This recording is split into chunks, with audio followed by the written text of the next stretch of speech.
US President-elect Donald Trump has asked the US Supreme Court to delay the TikTok ban in the country while he works out a political resolution. The court is set to hear arguments on the US law that requires TikTok's Chinese owner ByteDance to sell the popular app to an American company. Here's more in this report. The U.S. Supreme Court hears arguments Friday over a federal law that would force a sale of the Chinese-owned short video app TikTok by January 19th, or face a ban on national security grounds. TikTok and its China-based parent company ByteDance have sued to block the law from taking effect, citing free speech rights. And President-elect Donald Trump is siding with TikTok in the legal fight, pitting him against many of his fellow Republicans. Driven by concerns that China could access data or spy on Americans with the app, Congress overwhelmingly passed the measure last year with bipartisan support, and Democratic President Joe Biden signed it into law.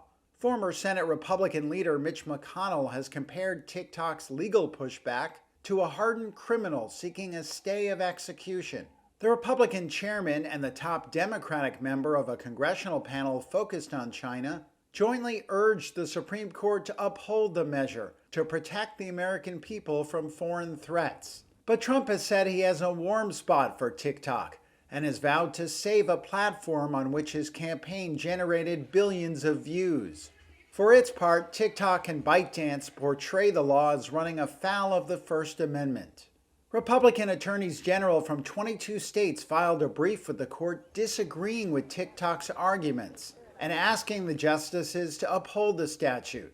Allowing TikTok to operate in the United States without severing its ties to the Chinese Communist Party exposes Americans to the risk of the Chinese Communist Party accessing and exploiting their data. These state officials, led by Montana Attorney General Austin Knudsen, wrote in their filing. Montana tried to ban TikTok at the state level but was blocked by a federal court. Trump's support for TikTok is a reversal from 2020, when during his first term as president, he tried to block the app and force its sale to American companies. Trump has since said a TikTok ban would benefit Meta-owned platforms Facebook and Instagram, which he has criticized for suspending him after the attack on the U.S. Capitol by his supporters on January 6, 2021.